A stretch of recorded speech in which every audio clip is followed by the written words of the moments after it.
আসসালামু আলাইকুম প্রিয় দর্শক, বিশেষ করে যারা চাষি ভাই আছেন তারা কিন্তু দেখতে পাচ্ছেন এগুলো কিন্তু একটা শশা। এটা হচ্ছে মালিক সিডস কোম্পানির জাদু শশা।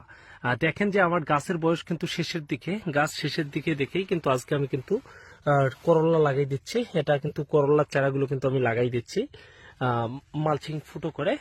আহ, যে আমি ফলনটা দেখাচ্ছি এটা হচ্ছে জাদু শসার ফলন। এখন পর্যন্ত গাছের বয়স শেষের দিকে কিন্তু ফলন নতুনের দিকে। মালিক সিডস কোম্পানির শশা মানে কিন্তু আলাদা রকম একটা কিন্তু শশা। এই যে মালিক সিডস কোম্পানির জাদু শশা, এখন পর্যন্ত আমার 18% জমিতে 100 মন প্লাস কিন্তু শশা বিক্রি হয়ে গেছে, 120 মন প্লাস। এ টিপেও যদি শশা হারভেস্ট করি, দেখেন যে আমার মাটিতেও কিন্তু শশা আছে মাটিতে। দেখেন দেখাই, এই যে দেখেন মাটিতে কিন্তু শশা। আপনারা চাইলে মালিক সিডস কোম্পানির জাদু শশা করতে পারেন। এই সপ্তাহ যদি আমি কিন্তু যদি শশা হারভেস্ট করি তাও কিন্তু আমার 15 মন শশা অনায়াসে হবে 18% জমিতে।